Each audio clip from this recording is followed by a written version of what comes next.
Resource developer for Smile Community Action Agency, where we are constantly looking and serving the needs of others. And we're one agency, one mission, providing solutions to poverty. You know, this was such a great time when we introduced each other to get to know who is in the room and who you may want to collaborate with or work with as we move forward in solutions to poverty. We did start on time, so we're going to swiftly go into our first speaker as I introduce him, and we will move forward from there. I will come later to you. We're celebrating Community Action Month. Every week in May, make sure you come and participate in the activities. Our first person on the agenda is Pastor Robert E. Johnson. He is the pastor for Louisiana Avenue United Methodist Church. If he would come and bless us, and we will move forward. Let us give God a hand clap of praise, because this would happen with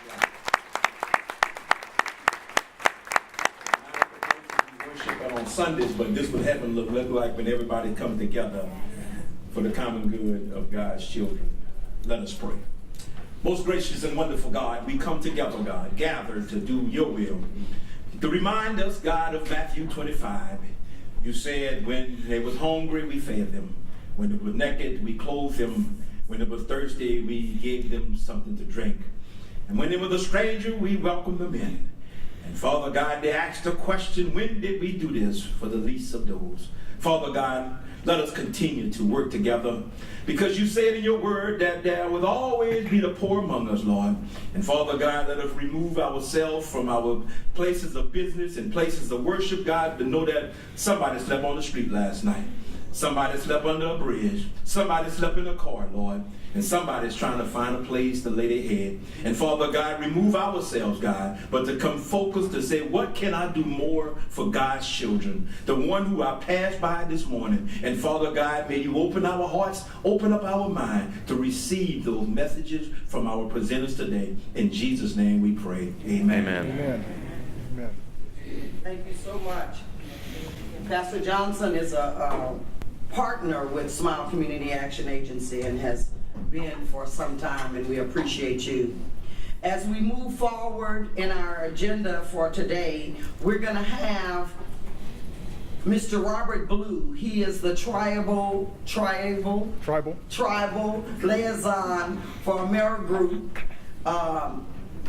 and he will tell a little bit about himself, and he will present Thinking Outside the Box, and he will explain to you where and how that it fits into this whole scheme of our month celebration. Mr. Blue, we are so happy that you have returned to speak to our community, and we thank you so much. So if you would come in your own way, Robert Blue.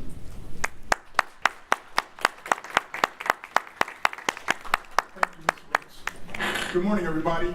Good morning. So first of all, I guess I'll introduce myself. My name is Robert Blue. The last name is spelled like the color, B-L-U-E, and I am the tribal liaison for AmeriGroup. What that means is I travel the state of Louisiana talking to all the Native American tribes and educating them on some of the services that are provided, behavioral health services.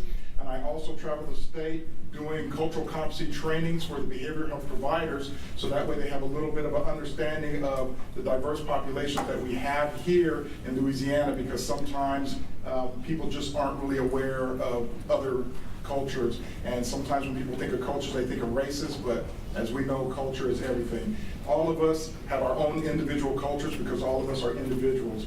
But today I'm going to talk a little bit about thinking outside the box, and I want to thank Pastor Johnson for bringing up the idea of letting God open up our minds, because we all have biases, and sometimes we don't even realize the biases we have. So I'm going to speak a little bit about thinking outside the box. So I'm going to use this board real quick. I don't have a microphone, so hopefully I can speak loud enough. So we're going to talk today about thinking outside the box, which is really, really hard, because what will happen is sometimes you'll be in a conference, in a meeting or something, and somebody will tell you, okay, this is what we want to do, this is how we want to increase our money or increase our recognition or something like that, and we want you to think outside the box. And a lot of times we'll get ideas, but the ideas are kind of the same tried and true ideas that we've had before, and they'll say, well, we want you to think more creatively, and we kind of go, it's kind of hard. It's a simple statement, think outside the box, but it's hard. And here's why it's hard. When we first came into this world, as little children, at a certain age, somebody gave us a coloring paper or a coloring book, and they said,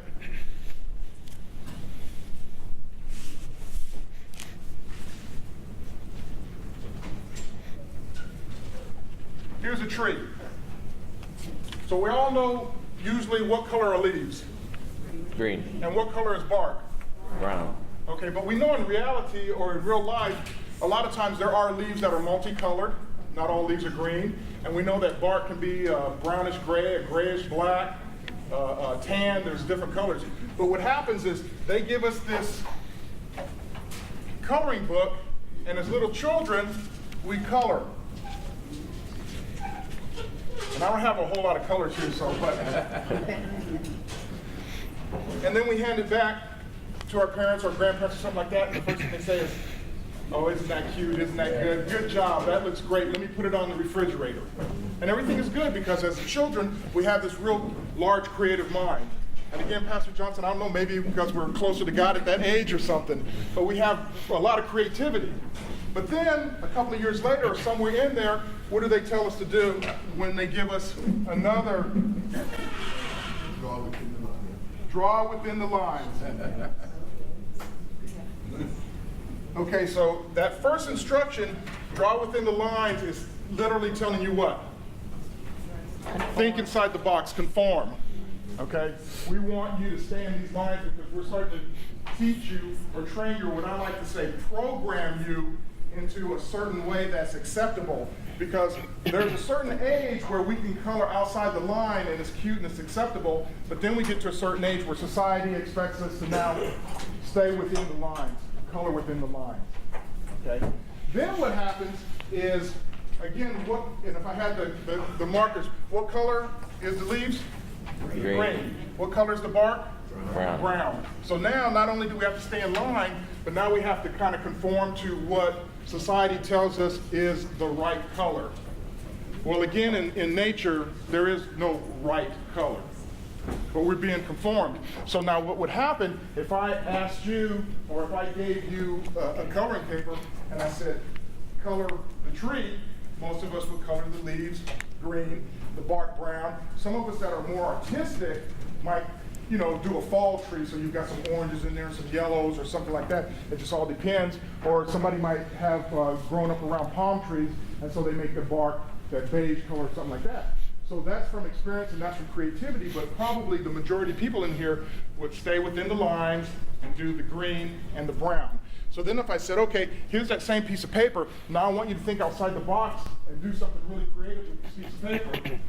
Now you're kind of sitting there trying to figure, oh, thank you. Now you're trying to figure out, what do I do? So probably what would be really good is, oh, I have to be creative, so I'll make this a Christmas tree. That's pretty thinking outside the box. Well, is it really? No. So then somebody else thinks about something else. But if we get too creative, like some of the abstract artists, then it kind of turns a lot of us off because we're going like, oh, that's weird. I can't really get into it. I really don't understand it. So you can't get like too far out, but it's really hard to get outside the box. So the objective today is examining our mental images. How do they affect our creative process?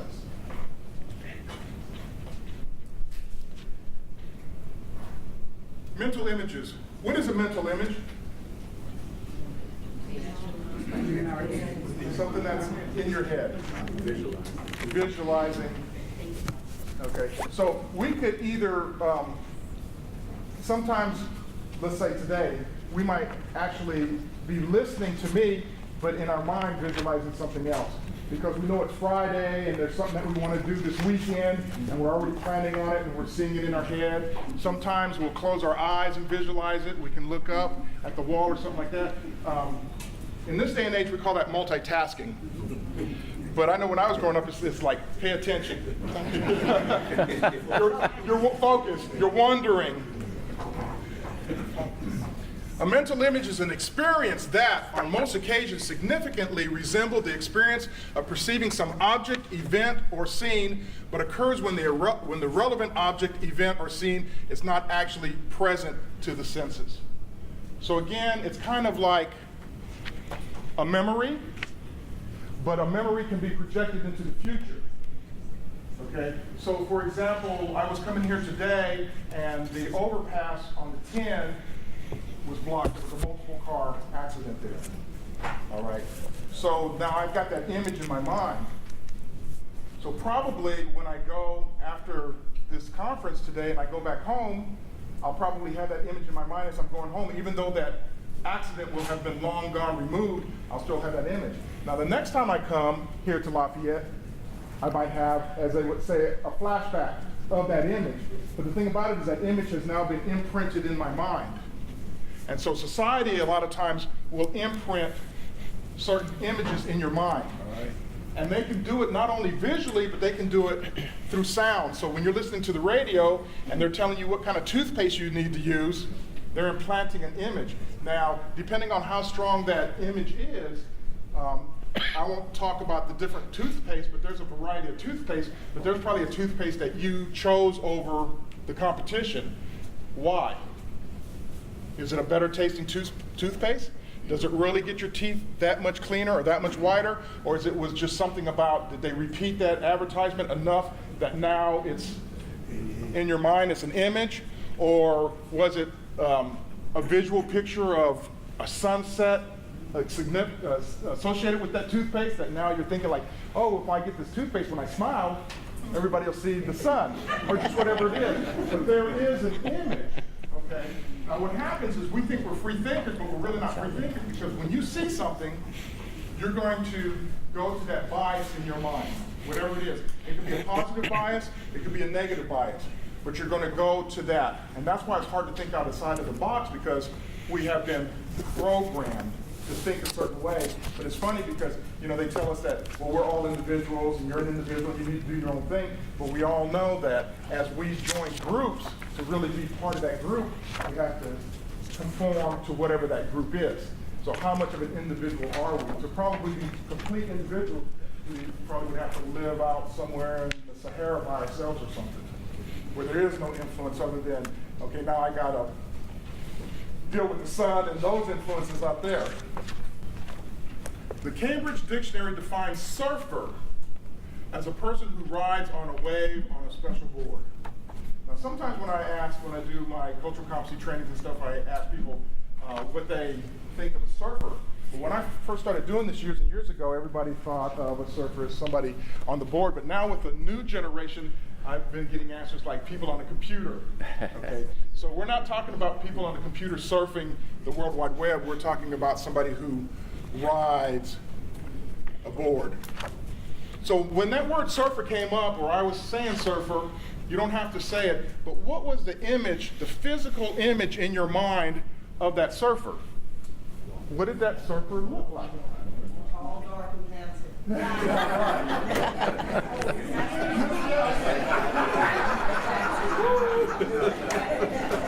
But all of us had a certain image of a surfer. Now, some of us had an image of a surfer from our own personal experiences. Okay? Some of us had an image of a surfer from what society or Hollywood or the movies showed us what a surfer is. But the thing about it is all of us had an image of what a surfer is as soon as you heard the word or saw the word. Well, that goes with everything. Anything that anybody says, immediately you have an image. But we want to do, and that's in the box, And there's nothing that we can really do about it because we've been programmed to be in the box. But it's hard to think outside of the box. So this morning, we're looking at poverty. And as soon as the word poverty comes up, there's a certain image that comes to mind. And what we want to address is that image the real image? Is that image truthful? Because, for example, urban poverty looks different than rural poverty. Okay? I'm sure to the 1% of the billionaires, poverty looks a lot different than to the millionaires, which look a lot different to the middle class, which look a lot different to the people that might be in the poverty line, okay? But so what is that image? And is that image true? Just because somebody told you something or you experienced something years ago, is that image still true today? Or has that image changed? So again, you have to think outside the box. You have to step back and take a second and think, okay, I've been programmed, and that's the first thing you have to do. You have to realize I've been programmed, but there's really nothing wrong with admitting that because that's what society does. That's how we basically become a society or stay a society. There's certain ground rules and stuff like that, and it's the whole school system that's making us think a certain way. So it's okay, but in certain situations you have to step back and say, I've been programmed, now let me step back and see if there's a different way of thinking about this or a different way of looking at this. When you thought of a surfer, was it a man? Yes. No. Was it a woman? Yeah. Now they say that Hawaiians invented surfing. Okay? And when I do these classes sometimes, I don't think I've ever heard anybody say the Hawaiian, whether it was a male or female. Okay? And I always like to say, well, it was a Hawaiian female child. It wasn't even an adult. Okay, so how many thought of a child surfer? Again, it just all depends. If you maybe live somewhere on a coastal land where there was a lot of surfing going on, and you saw this maybe on a daily basis or on a regular basis, and you saw the variety, diversity of surfers, that word, something else might have come to mind other than what the typical beach blanket bingo movies used to always show us. Of what ethnicity? So again, what did that surfer look like? Why? Why did you have that image? So anybody can just share.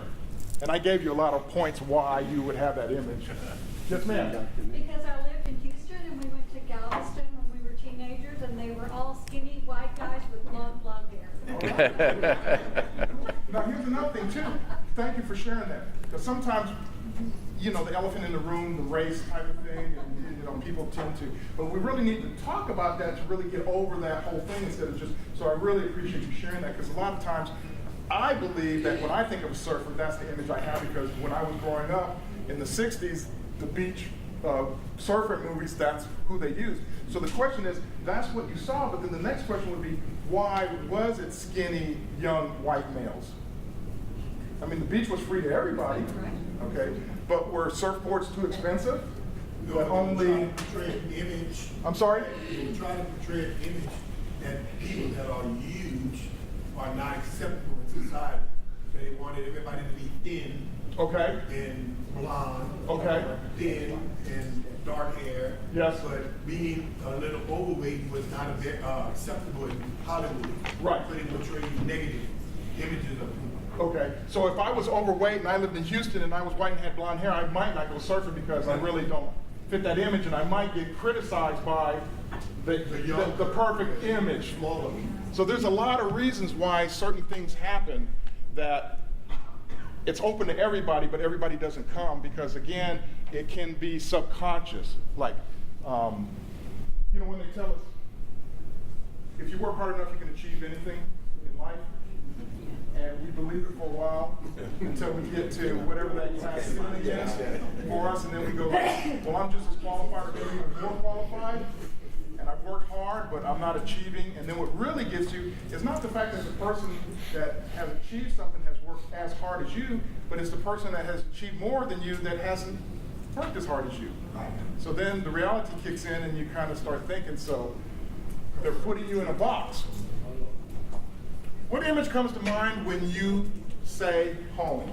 Because we all probably will be going home tonight. So, yes, sir. A place where my grandparents and then raised their children who eventually raised me, my mom and dad. That's home. Great, great. Is that home to anybody else? And that's a great home, but we all have individual homes, right? So when somebody says home, if I'm a homeless person, what's home? Underneath a bridge? I mean, I have a home too. I'm sorry, sir? Anywhere he can lay his head. Anywhere he can lay his head. Not stable. But sometimes we don't think in those terms because we're not thinking out. So home, is it a city dwelling? Can be. I've lived in the city. Is it a suburb dwelling? Can be. I've lived in the suburbs. Is it a rural dwelling? Can be.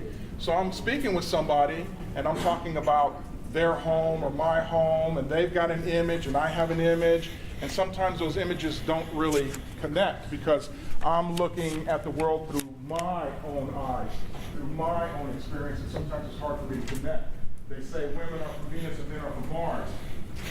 Sometimes that's true because it's hard to connect because we kind of think differently, and if we're not open and honest like this young lady was about those differences, then we keep perpetuating those differences. And that's the whole thing when we're out in the community and we're working with people or we're working with co-workers, even working with members of our family, is to just be that brutally honest and say, you know, or even our children, it's not really like they portray it in Hollywood. City? It's home city? In a different part of the city? So you and I can both be talking about home, and we both live in New York City, but when we get on the subway, one's going in one direction, one's going in another direction. How about the suburb? Okay, so this person, let's just take, for example, got a better job and was able to live the city and go to the suburbs. And so they're telling you like, well, yeah, you know, I'm really successful because I finally got a chance to move out of the city to move to the suburbs. I want you to come, you know, if you have a chance, we're going to have a barbecue, a housewarming barbecue. I want you to come over and you've got a certain image about the suburb. And you pull up to that home. What's your impression? You don't have to answer, but, you know, is that person still on that same level of what you thought of them prior to pulling up to their home? If it's changed, why has it changed? Is it because of your mental image of what that home should look like? Come on out, we're gonna have a, I don't know what, another barbecue. But now you gotta travel outside the city a little bit to a rural area. And you have a certain impression or image of what that was gonna be. So when you pull up there, does that change your mind about that person? Does that change your mind about, you know, it shouldn't, right? But it's hard to think outside the box because as we're driving to wherever we're driving, if I told everybody today that we're gonna have Mexican food at some restaurant, all of you already have an image of what you would order and what that should look like when it comes to you. Sometimes it can be the best tasting meal you've ever had, but if it doesn't look like you thought it should look, it's not as good. Sometimes you might not even want to eat it, right? And it could be the best tasting food, but it's like, okay, well, I expected my enchiladas to be lined up this way with cheese over it, not one here, rice, one here, beans, one here, and then a bowl of cheese over here. Those mental images. So, you know, think outside of the box. So I always tell people, you know, just, we've been programmed, so when I say we're going to go eat Mexican food, you're going to have that mental thought if I say whatever, but just take that step back and say, okay, but it might not be the way I imagine it to be. Why did we think that? We discussed that. Because we've been programmed, there's a certain, and again, it's either our own life experiences, grandma's experiences, our parents' experiences, peers, different things. I was, I guess you could say, fortunate enough to be a second lieutenant in the United States Army. I got programmed in a military mindset. Okay, so it took me a while when I got out. I remember one of my first coworkers told me, because I was unflexible, right? It was just kind of like, there's no democracy here. You know, in the Army, there's no democracy. They tell you what to do, you do it. You don't say, but wait a minute, I have a better idea or something like that. So this one gentleman actually told me, he says, you need to go back in the Army. And one more. What first comes to mind when I ask you what is beauty? The eye of the beholder. Right. Is it a person? Is it a place? Or is it a thing? All three. So you don't have to answer this, but when I said beauty, what was the first thing that come to mind? Pretty. Say again, sir? I'm saying pretty. Pretty. Changes. So again, It changes according to your personal experiences, changes? especially when you travel. she says it changes to your personal experiences, especially when you travel. Is that You because live it in different opens? places, of course. Because Right. I learned a lot about that when I was a student. I was an international student, and I came here, Yes, ma'am. and I got to know people from different countries in the world. Yes. Being involved in the National Students Association. And we can keep observing and say, wow, that person is so beautiful. So what are you sharing is that as you get to travel and go places and meet different people, you realize there's a different beauty. Okay, and that's one of the things that this gentleman was talking about, the surfers being thin. You know, depending on what society you're in, that's what is portrayed as beauty. And then we all try to, not all of us, you know, a generalization, try to follow that. How can I present myself to be beautiful? Okay, so if next year, if what the society has told me is beautiful or cool or whatever is denim jackets, then I'll probably show up next year in a denim jacket. Right? You know, because again, the brainwashing type of thing, that's what the majority of people think is pretty, so then I fall in that. But if I was living in, well, let's take Afghanistan. If I was living in Afghanistan and I saw a woman in a hijab, would I think that's beautiful? Probably, because I'm sure there's different beauties in that. You know, like maybe her veil is sewn a little bit closer together, and I'm just going like, oh, man, that's beautiful. Right? We're here, we're going like, I can't see who you are. We have to think outside the box when people are talking to us and when we're talking to other people, because when I'm expressing something to you, I've got a mental image in my head too, just like now when I said the hijab, I've got a certain image of what that looks like, but all kind. Why do we think that? Again, we're programmed. It's hard to think outside the box. But once we know that we are programmed, then it's easier to think outside the box because you can step back and go, there's a different way of looking at it. There's a different way of coloring that tree, regardless if anybody else agrees with that or not. That's thinking outside the box. And the next tree that you color might be the one that changes the world. Because all it does is take a few people to go like, I like that. I'm going to incorporate that. And then somebody says, well, Dr. So-and-so incorporated that, Pastor so-and-so incorporated that, the teacher incorporated that, that organization incorporated that, and then you start the ball rolling, and then all of a sudden, now that's thinking inside the box, and years down the line, somebody's got to think of something else.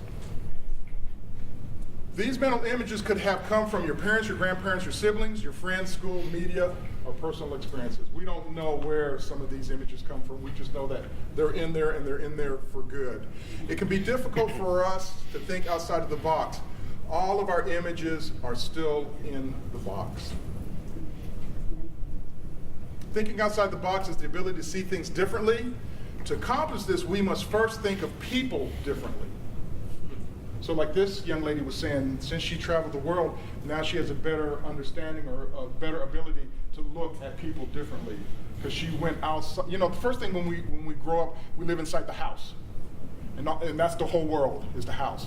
And then the neighborhood, we're riding up our bikes up and down the street in our neighborhood, and that's the world. And then you go to high school, and that's the world. And if you're fortunate enough to go to college, and you go to college somewhere else, and so you just keep increasing, you keep increasing. So to accomplish this, we must first think of people differently, because everyone is an individual. If we cannot see people differently, we cannot see the situation differently, because the situation just keeps going right into that same box.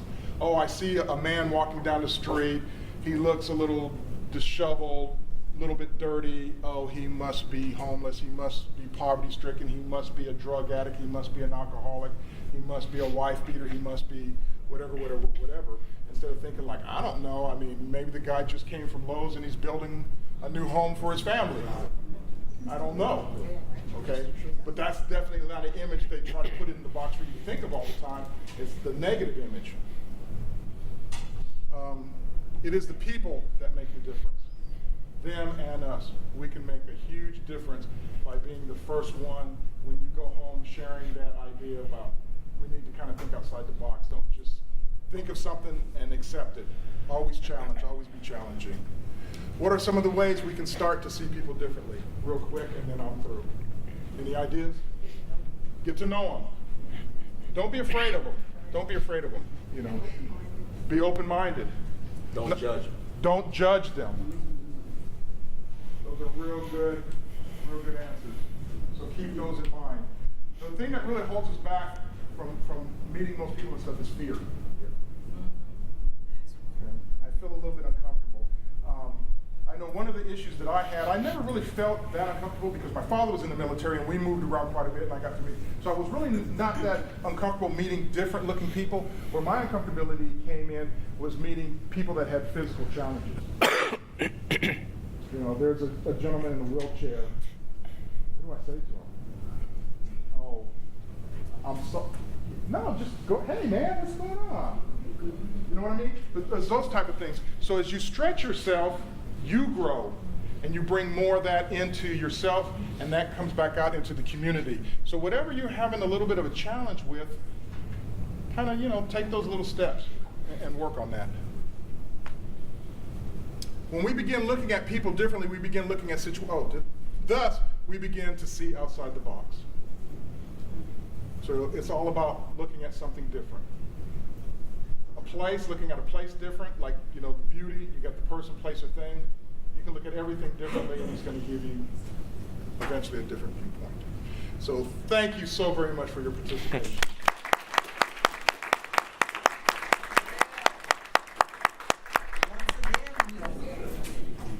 We're going to tell you a little bit about all of the different activities that go on in May, in the month of May.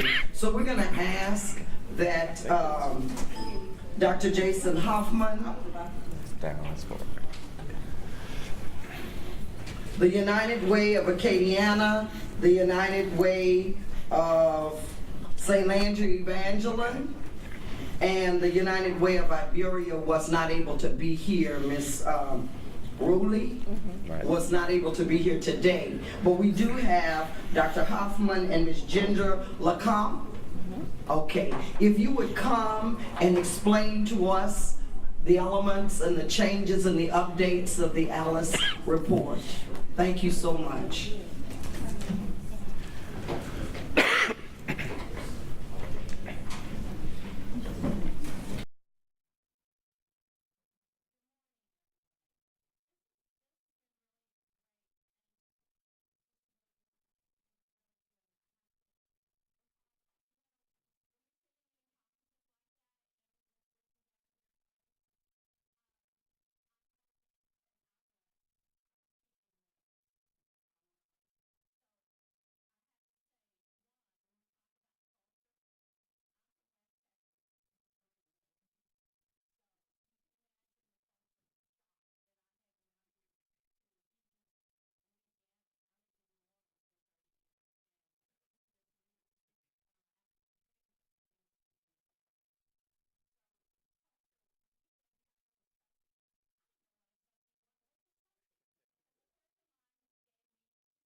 in dire poverty. They are working. Sometimes they're working 2 or 3 jobs.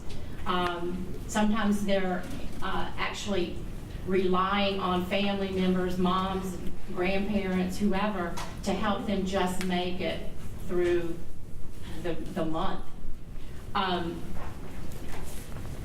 Again, my name is Ginger LeCompte, and I am very honored to be the executive director for the St. Landry Evangeline United Way.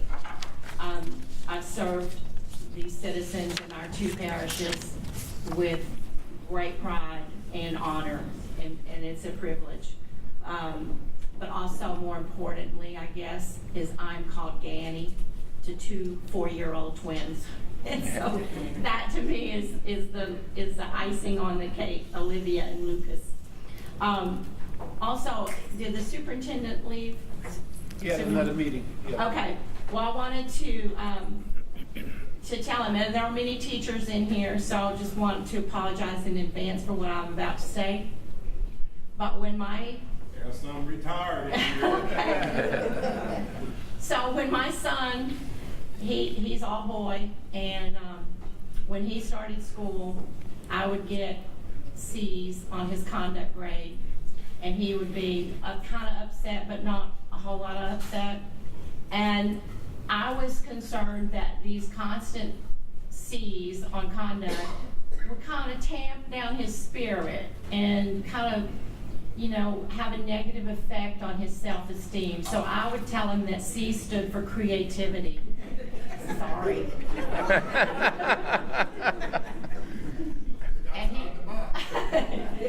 And so he's actually a freshman at UL, and he's making great grades, and he's doing good, and he's very creative. He's a singer. So we're happy about that. So enough about all of this personal stuff. I want to get back to Alice. What I'd like to remind you is that when we talk about Alice, these are the people that you come in contact with a lot. And not only do you come in contact with them, but you were probably an Alice at some point in your life. I was. And you probably have an Alice coworker, or you may still be an Alice. We know the state of our economy, and we know that affects incomes and lives and families. And so many of us are either helping an Alice, or we are an Alice, or we have an Alice friend, or neighbor, or coworker. We are introducing Alice, and I don't know that this is the first time you've been introduced to Alice, but this project first began in 2009 at a United Way of Northern New Jersey. And since then, the United Ways in several other states have joined the United Way Alice Project. Now, this grassroots movement is gaining momentum in local communities across the country, and several new reports are in development as we speak. And with significant press coverage that we've been fortunate enough to receive, a fresh, nonpartisan dialogue has started about the importance and fragility of Alice across the country, and specifically across Louisiana.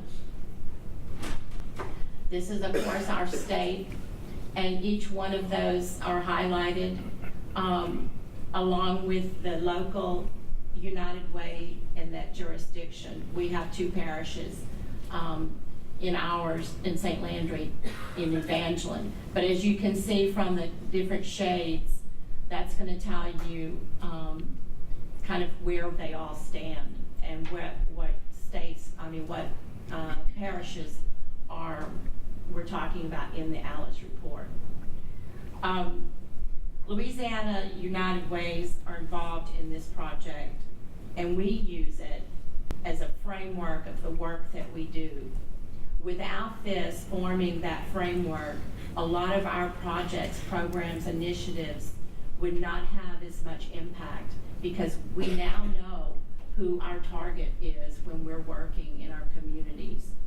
And I wanted to to also remind, if you are with the school board or with schools, to remind you, we use this framework to kick off conversations and dialogue with policymakers, with our legislators, with our municipalities, with our economic development people, and with other nonprofits. A lot of nonprofits are now using the data from this report to generate more income and more resources for their programs, using the data in grant applications and such. For example, we just this morning, I talked to the office of one of our representatives to let him know that the ALIS report is available to him. He is sponsoring a bill right now. His name is Representative Philip DeVilliers, and it's House Bill 130, and it's redefining. He's needing to know, how do you define poverty? Because right now what we're doing in our schools is defining a poverty level and basing that, or using that to be what schools are Title I, by free and reduced lunch information. So he's wanting to see how we can redefine that to possibly include more children into it. So he needs a definition. Perfect. ALIS will provide him with one. We've also worked with locally, St. Landry Parish, with our economic development people and in planning for the future. You know as well as anyone that housing is at a premium and there's not enough housing. And as we go forward developing our communities, we need to take into consideration the housing issues as well as the transportation issues. So that's one of the ways that we're using the ALIS report, and that you can probably integrate it into your work as well. This report adds depth to our understanding of who those people are, and that they're one crisis away from falling into poverty. And the report provides a starting point, as I said, for conversations and dialogue. And if I tell you, or if I bring up an image, as Mr. Blue was talking about, a flat tire, a sick child, an increase in rent, any one of these circumstances can turn a bad situation into a financial crisis. And we know that people are one day away from financial ruin if any one of these things happen. And so that is why it's important to understand who ALIS is before we invent or create solutions and programs and services. Let me see what the next, I'm not really following this. We want to make sure that we recognize the sponsor for this project. And we might ask yourself, why Entergy? Well, Entergy are the utility companies. They probably see more than anybody the struggle that people have in getting their utilities paid and making sure that they have power and light and all of that. And so Entergy has stepped up in a huge way for the state to help us fund and provide sponsorship for this project that we're all involved with. So we want to make sure they get the recognition. And of course, the Chase Bank as well, along with all of the United Ways that participated. It's a cost share initiative. What are we going to tell you today?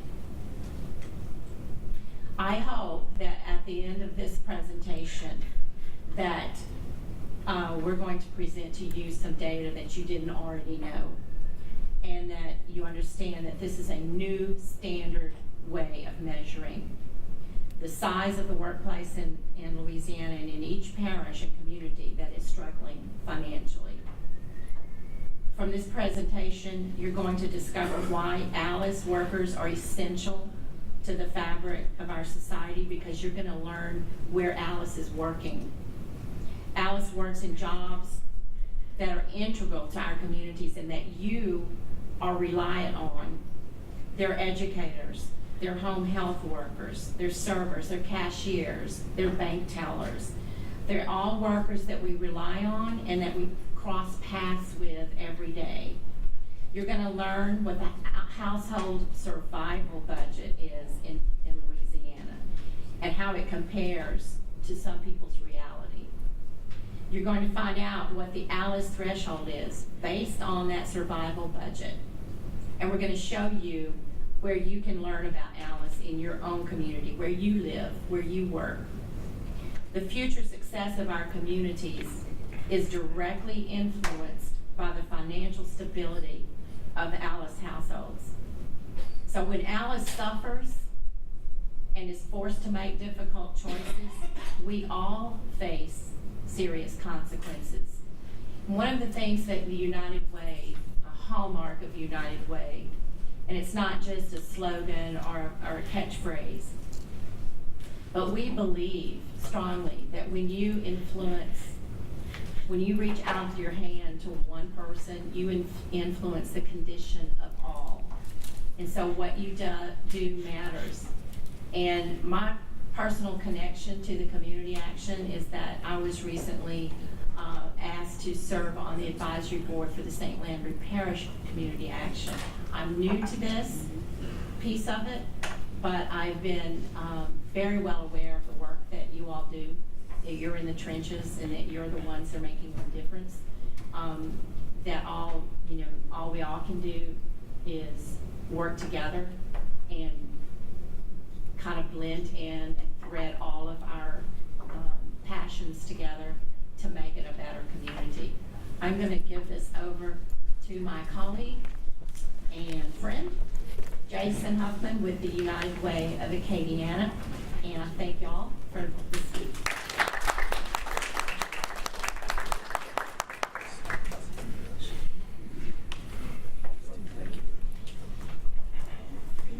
Thank you, Ginger. Thank you all.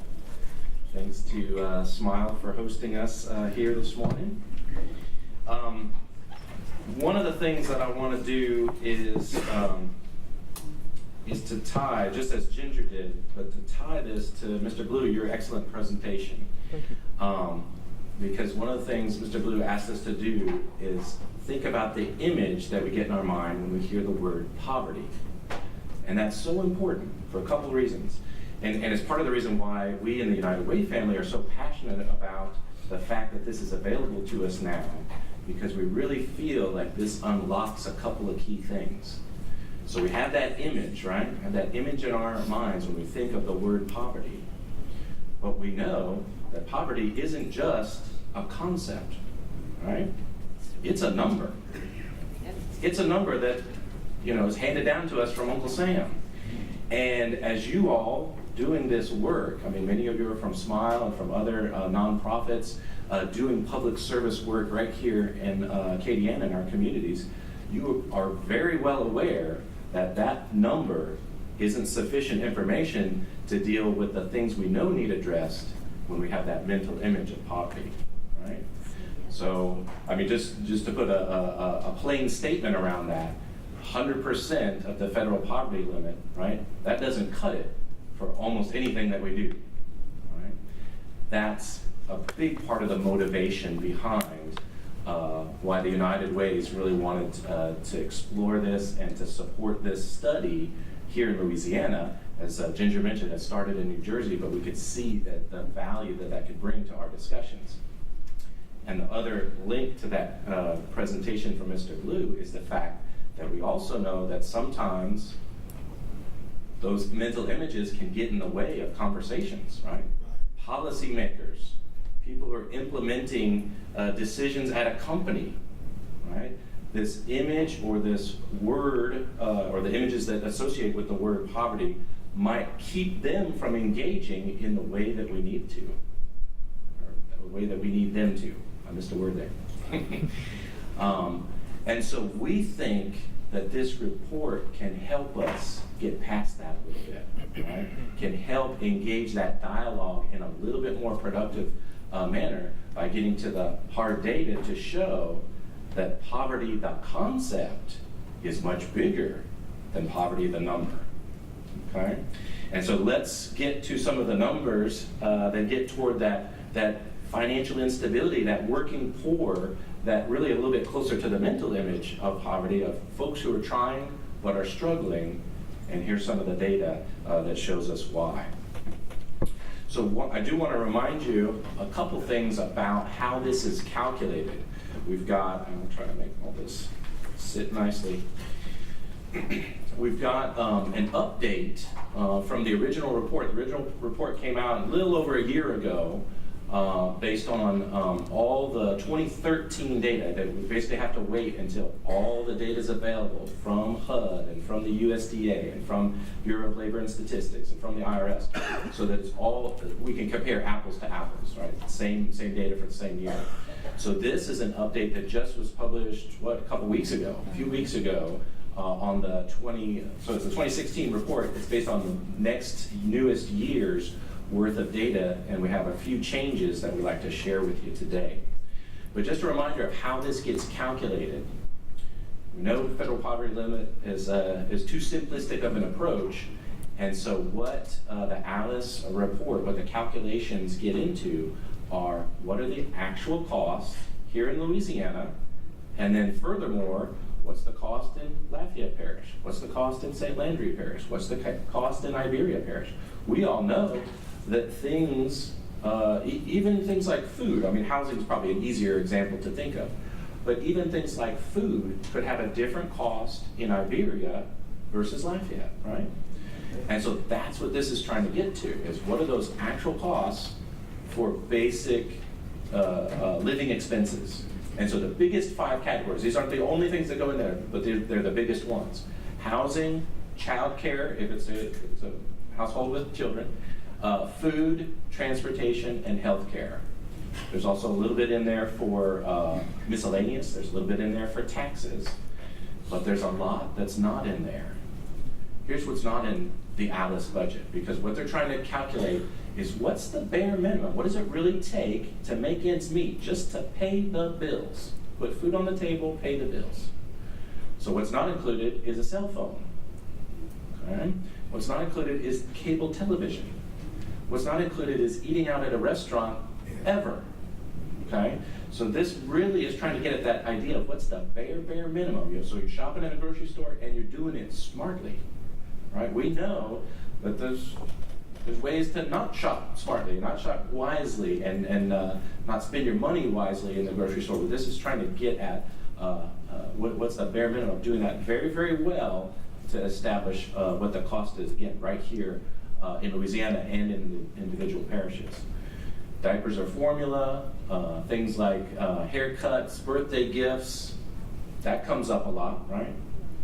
If you're a family, your children are in school, you get invited to a birthday party. I've heard some tough stories about a mom saying, well, I wouldn't let my kid go because I couldn't afford to buy that gift, right? So real people, real stories, and it's not just below the federal poverty limit.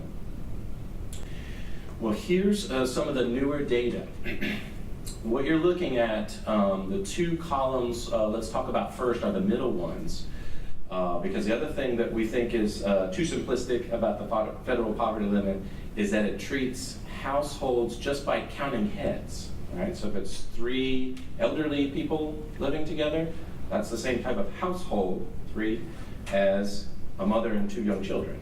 Well, we know that the expenses aren't the exact same for 3 elderly people living together and a mother with 2 young children. So this gets into the study, the ALIS report, gets into the details on different types of households. And there are many more than just 2, but to keep it a little bit simple, so I'm not showing you charts, well, you can kind of get the idea. It looks like a big old spreadsheet. So we get a little bit of an easier look at some examples. So the first one you see there is a single household. So single adult, and this is based on a 1-bedroom efficiency apartment. Okay, and then what you see is based on that assumption, no cost for childcare, food, transportation, healthcare added up, and it comes to just under $17,000. Just under $17,000. As a comparison, federal poverty limit for a single adult for that year was $11,490. So a good bit more than that. Interestingly enough, this is actually just under what it was a year ago. So the data for single adult household, the numbers didn't go down by very much, but they went down just slightly, and housing cost was one of the places where it went down by like $10 in a month. Moving over one column, another type of household here is two adults with 2 young children, an infant and a preschooler. This ALIS cost has actually gone up by about $4,000 compared to the year before. Biggest increases there included childcare, cost for childcare, and a cost for health care. So an increase over a 1-year time span of $4,000, and look at the number, $46,240. So that's, and again, I want to lean on the presentation that Mr. Blue gave us. Think of that number, 46,000, and think of all the 4-person households we know that aren't right there, right? And they might have a cell phone, and they might have cable TV, right? Which means the examples that Ginger shared, the broken refrigerator, the flat tire, or worse, the transmission, right? Any of those could be financial crisis, right? Immediate financial crisis. And this is why. This is why things are stretched so thin that you can't afford those basic necessities. All right, here's a look at comparing the ALIS threshold to the federal poverty limit. And again, one of the things you could think about here is not only are we looking at a different number, but a bigger population. Right, so that what you're looking at across the bottom here is 4 different types of households: single adult household, 1 adult and 1 child, 2 adults and a child, and then 2 adults and 2 children. And in each case, federal poverty limit is going up by the amount of heads counted. The ALIS is a more nuanced calculation because it's taking into account the type of household that it is. But think of the space in between those 2 lines.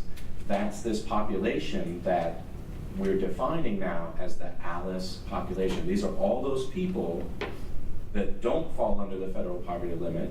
And even if we're using 150% of FPL, right, 200%, right, some of those are still getting left out, but the data shows they're not really able to afford the basic necessities.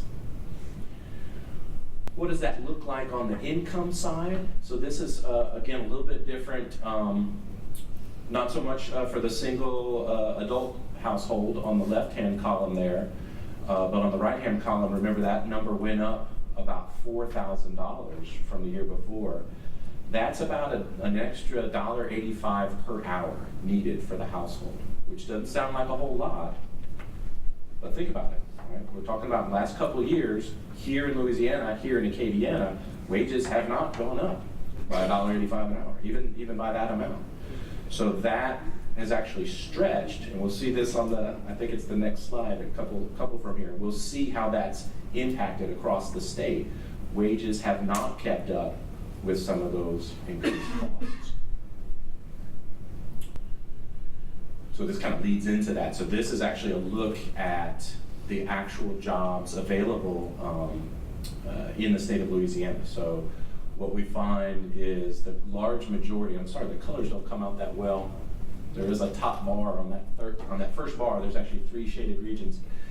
But 68%, so over 2/3 of all the jobs in the state of Louisiana are below $20 an hour, and the majority of those are below $15 an hour. So again, just like Ginger mentioned, sometimes Alice is working 2 jobs, 3 jobs. This is partly why. Right? 2 and 3 jobs is just to be able to pay that rent, right? Just to be able to put that food on the table or buy the diapers and the formula. So there's many facets, right? Many facets to the situation that Alice families are facing. This is the one I was alluding to before. So as it turns out, across the entire state, the gap has widened, unfortunately, from last year to this year. So last year, it was actually 40% of households in Louisiana that were below that ALIS threshold. That's gone up 2 percentage points, so now it's 42% of households across the state of Louisiana that don't make that bare minimum. They do not have the bare minimum to pay for basic food, childcare, healthcare, transportation, and housing. What does that account to in numbers of houses, numbers of households? It's about 30,000 is the difference. Last year, it was about 695, again, across the entire state of Louisiana, about 695 households that were below the threshold. This year, it's almost 725,000 that are below that. So the increase in number of households, 2 percentage points, and another 30,000 homes. That's a heat map. Again, not all that readable as a slide. It's a little bit easier in the book itself. But just a quick glance at this, it is a heat map, so the darker shading means a higher percentage of the population there is below the ALIS threshold. One of the things that I guess is probably worth noting on this slide, because this is true when you're talking about a state, it's also true when you're talking about a parish, it's true when you're talking about a city, is again, I want to lean on Mr. Blue's presentation. It's important to know where the needs are, right? It's important to know where the needs are. But it's also important to get past thinking, oh, I see that dark shaded region up there in northeast Louisiana. We don't have to worry down here in Acadiana. Unfortunately, that's not true, right? There's over 100,000 homes in Acadiana that are below that ALIS threshold. Or if you look at something like Lafayette Parish, right? It's under 35%, which is better than the state average. State average is 42%, so Lafayette Parish is better than average, okay? Great. Lighter shading, less in terms of the count there, lower percentage, but there's still need, right? There's still thousands of households right here in Lafayette Parish that are in need, right?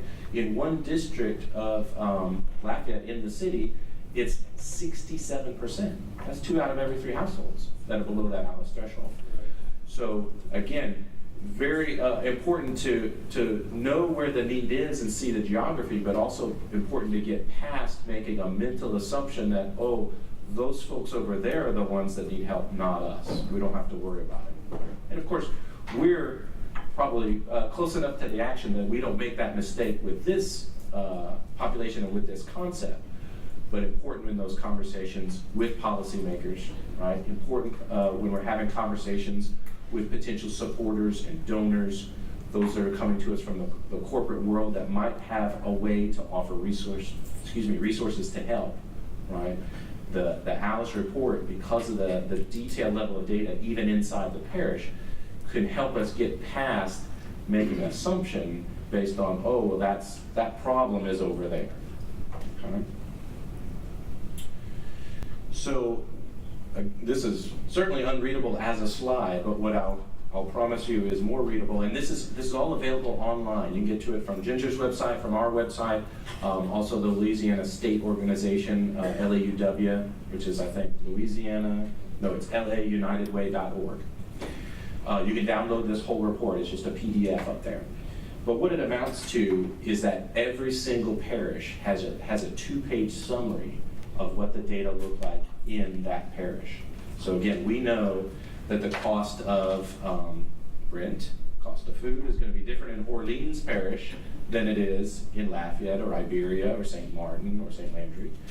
And so if you want to see the actual numbers for those specific parishes, each parish has a 2-page summary report, and within that parish, they'll even give you some data for the biggest municipalities.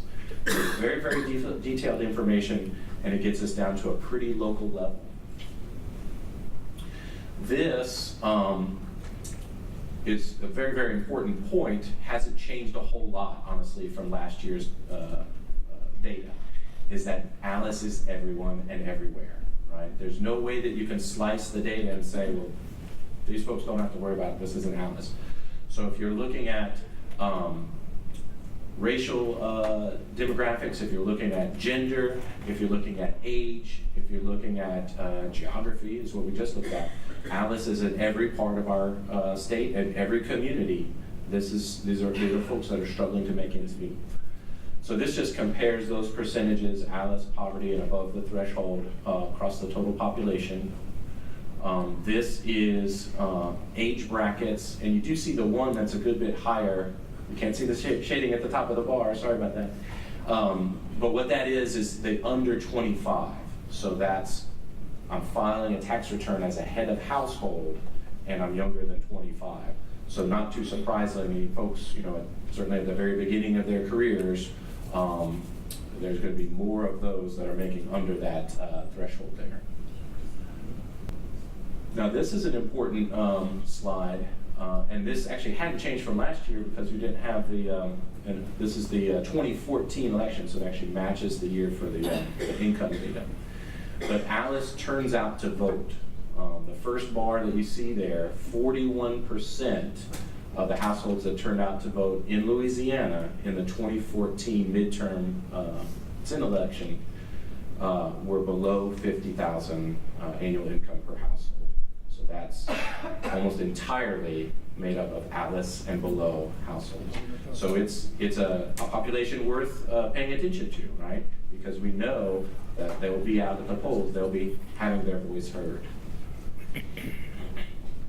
And this just kind of goes through some of the percentages. The main point I basically make on this slide is the one I already made about even when you see Lafayette at the 35 there, 37, even though that's better than average, there's still places in Lafayette where it's 68% below the ALIS threshold. Now there's two things I want to say about this slide. Probably three. I need to tell you what it is. So what this is intending to represent, the entire pie chart, is the amount of dollars, the amount of resources it would take to bring every household in the state of Louisiana up to that threshold, right? So not living high off the hog, but up to the ALIS threshold. And as it turns out, if you add up all the resources that are currently there, there's a 14% gap. 14% gap. That ends up being about $3.5 billion. What I want to certainly emphasize is sort of a congratulations and a word of thanks to all of you who are doing this work, who are making a difference, because if you look at nonprofits, that 4%, that's, maybe small when compared to the percentage, but that's billions of dollars, right? That's about, in fact, it ends up being about 1.8 billion, is that right? Across the entire state of making a difference in the lives for ALIS families, ALIS and below. And so what that amounts to, and this is new, because in the updated report, we get a deeper dive on where those gaps are actually decreasing. And so certainly worth noting, even though the gaps are still pretty significantly large in housing, childcare, and transportation, that food line, the lighter shaded half there, those are the resources that come from our work, right? Nonprofits and government assistance is closing the gap on food need. Not to say that it's not there. Even that 3%, those are households of people going to bed hungry, right? So that's still not a problem that has gone away. But we need to at least recognize and congratulate ourselves on the work, the worthwhile work that's being accomplished by shrinking that gap. The slide before us shows us that there's still a lot of need, right? That 14% is a big gap to fill. But know that that can be taken for us, for policymakers, for corporations, right? For folks that are making decisions on the lives of the ALIS families. That can be a call to action. How do we use this data? How do we make changes, right? Whether it be in setting policy, but sometimes it's even setting corporate policy. I've had conversations with folks who are CEOs of local companies, and they look at this and they say, well, almost all of my employees are ALIS. I'm going to do this differently when I'm thinking about childcare, or I'm going to start doing this differently when I'm thinking about some of these other needs. So this is the way that we can maybe unlock some of those conversations that can make a real positive difference. And I'll invite Ginger up again to help us close out some thoughts here with the Alice report. Okay.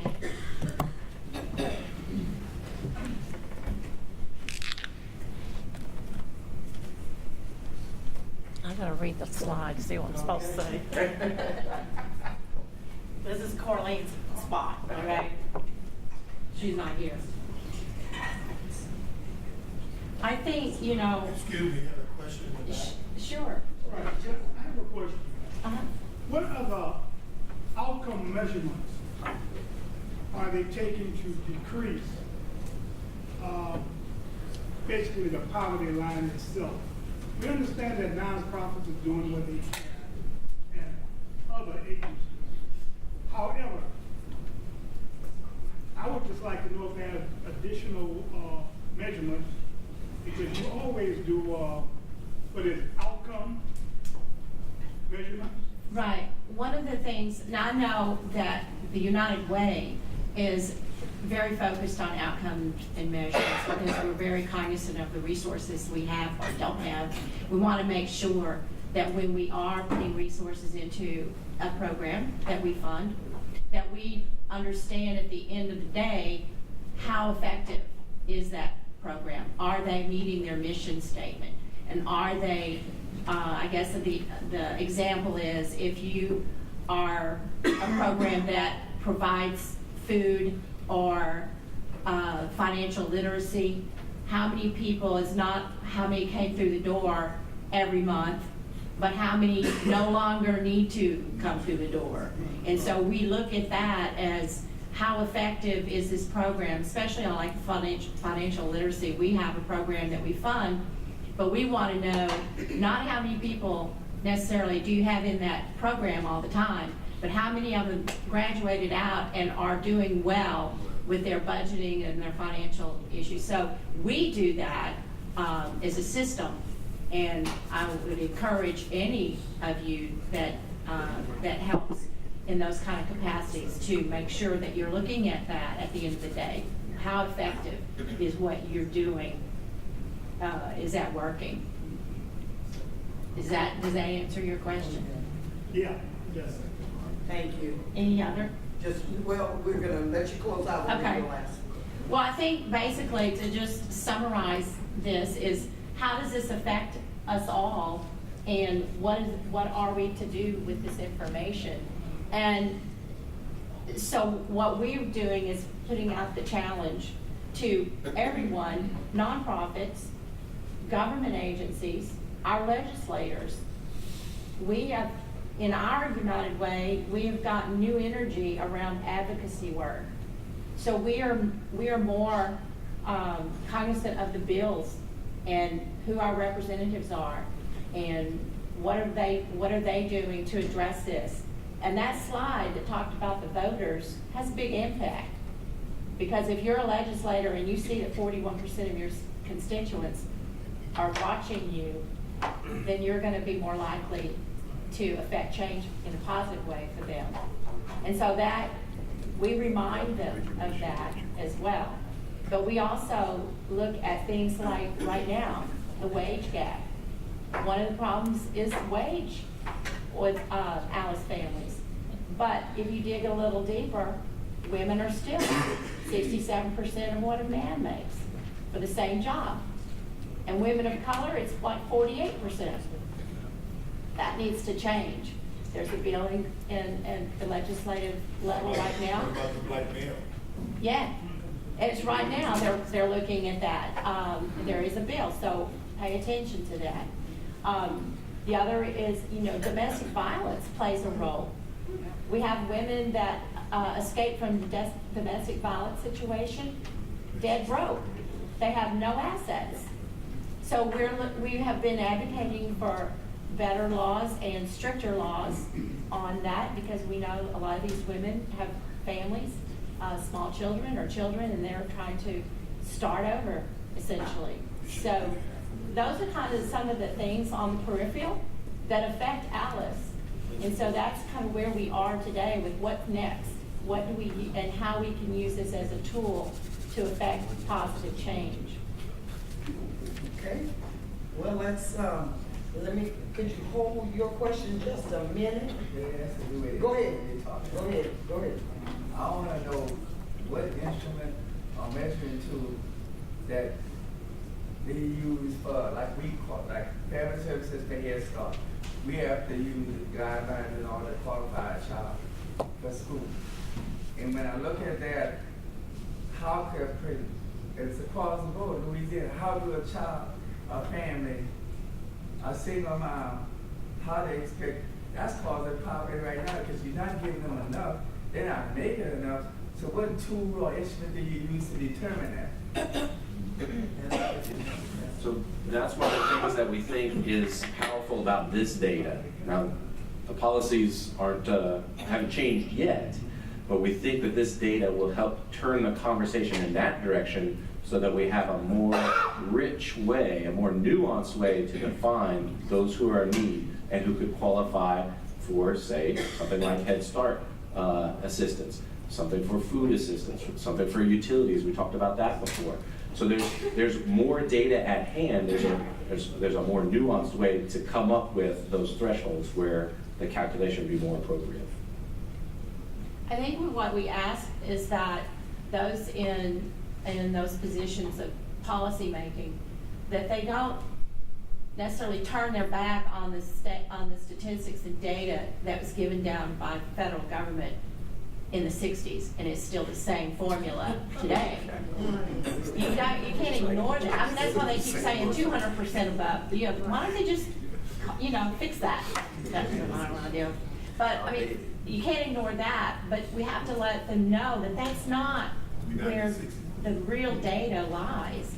That they have to look at the kind of data that the ALIS report gives them to really determine who those families are and why they should also be part of that thinking of how can we assist, and that child care is a big part of that. A lot of families that fall into that level based on the federal guidelines, but they should based on the ALIS guidelines, and that's where we're trying to avert their attention to that. Do the ALIS report use the census? I'm sorry. Census data? Yes. Yeah. So it draws from all sorts of published data: census, Bureau of Labor and Statistics, IRS data, USDA, National Community Survey. So it's HUD data. So it's pulling from all those nationally available sources. And that's part of the thing that we've answered questions on early on is, well, why do we need that? We know what the IRS data is telling us on this one little piece of it. Or we know what the HUD data is telling us about housing for this location for this one little slice of the pie there. But what this is doing is bringing all those sources together, really, we think for the first time, to look at the whole picture. Because how that family lives, succeeds, or struggles is holistic, right? The broken tire or the broken appliance in the home isn't directly related to your wages. It's part of your real life situation that you have to deal with. Okay, let's give our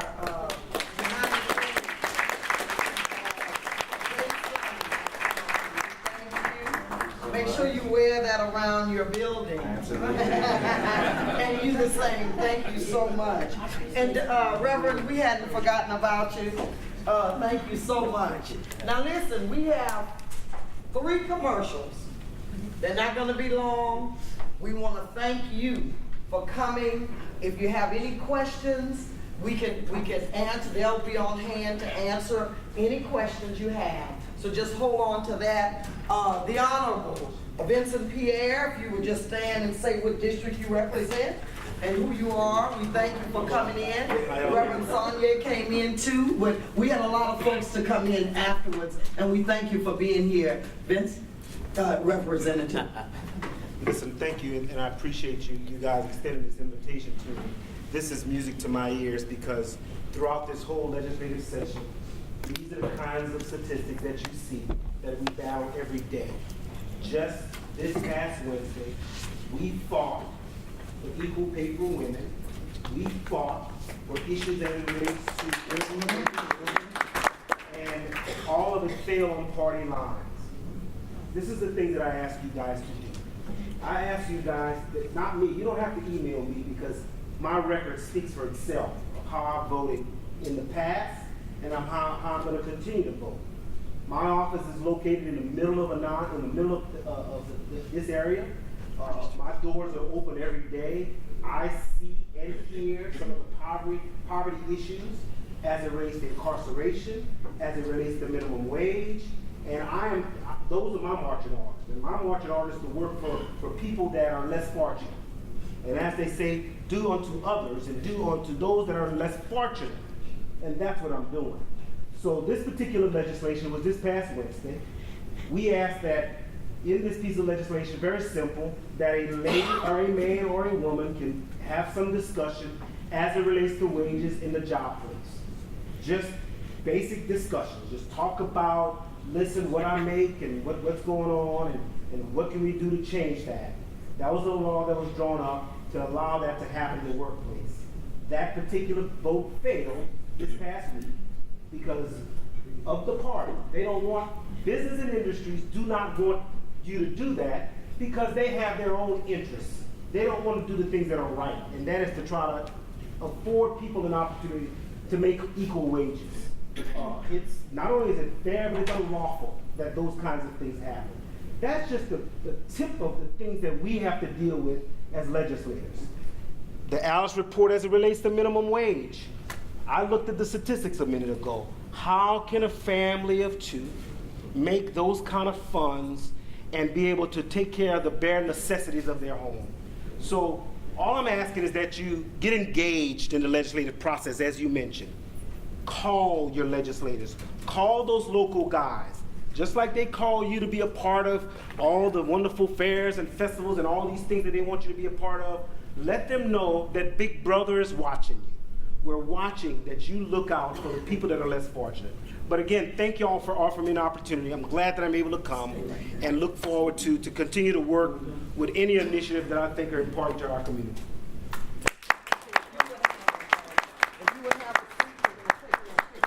In a few seconds. Dr. Williams is our CEO, and he will come to you in his own way.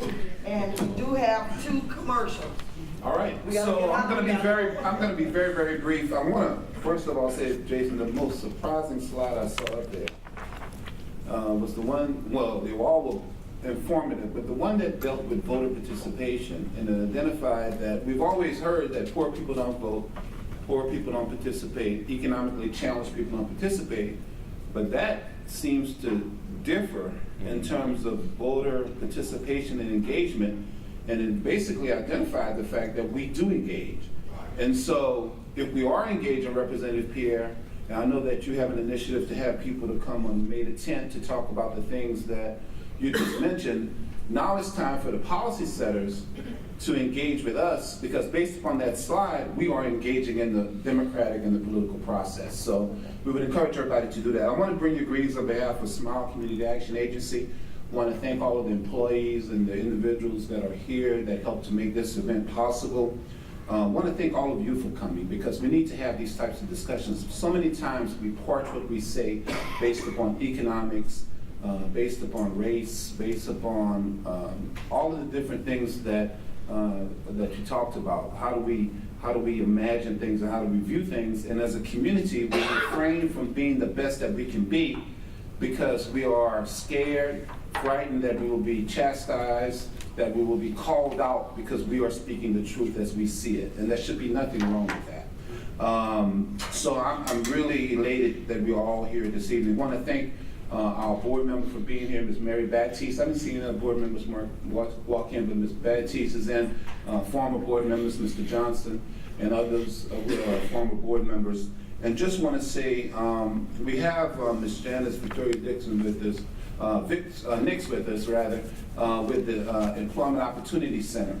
From an educational piece, she is working with a great group that is basically doing this, and I need you to engage with her today after you leave. This initiative through Dr. Nix's office engages individuals to get the educational piece done. whether they need a GED, to finish getting that associate's degree or get a four-year degree through our office at the university, that office will engage the individual and help them transition to finish if they started or get that education that they need. So we have a lot of groups represented here today. Please engage with her as we work to make that happen. And the last thing I want to say is that sometimes small things make a difference. I was in the office 2 weeks ago, and Lillian here? Lillian came, and Miss Irma and I was talking, and a lady, I could tell she was elderly just by the sound of her voice, called and said, "Chris," I said, "Yes, this is such and such. Y'all have some fans over there?" I said, "No, we don't have any fans. You know it's about to get hot." I said, "Yeah, I know." So I walked in, and Ms. Irma explained that some years we get it, some years we don't. And so, you know, just in that moment, we made an initiative to talk about getting fans and air conditioners for those people that need it, not as an extreme thing, but just as a comfort level for what we know is about to happen in June, July, and August. So as part of the announcements that you have here today is if you have the opportunity to sponsor a fan or an air conditioner, do so, and we will make sure it gets in the right hands. Just something small that can do. I know that the churches are doing some great work on Louisiana Avenue and Trinity. As you see me, I see preachers here, and Trinity see me, and I see all the pastors that are here. Father Lafayette was here earlier. I know John Ford, Pastor Sonia, all of the community people that I see here. Brother Takuna has been doing this.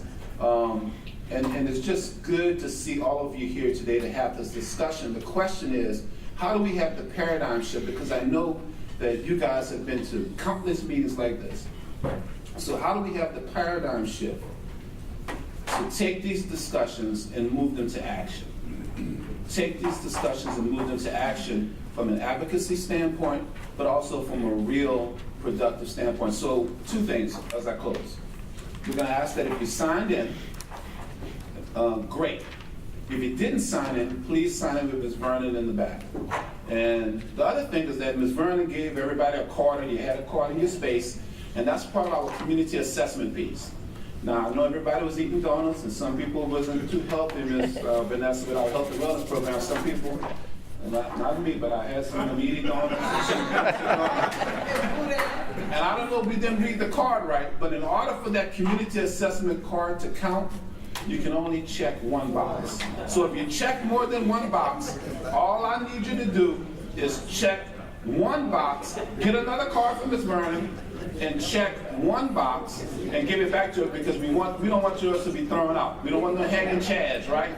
All right. So in closing, I'm not going to repeat everything that you have. Be with us this month. Be with us this month as we have these discussions. And SMILE will be a part of what the solutions will be for the months and years to come. Thank you so much, and God continue to bless and keep you. Community Service Day. Dr. Williams, we need you up here to take a quick picture so before we are put out of here. We want to ask Reverend Johnson, if you have any questions, feel free to call us. The numbers that you have received, take the information. We have a community service day. See Vanessa, raise your hand. We need a lot of help there. Look on your calendar. Eat with us at Agave's on the 31st. On the 24th, we have another conversation opportunity. So please. The preceding program was made possible in part with production assistance provided by AOC Community Media.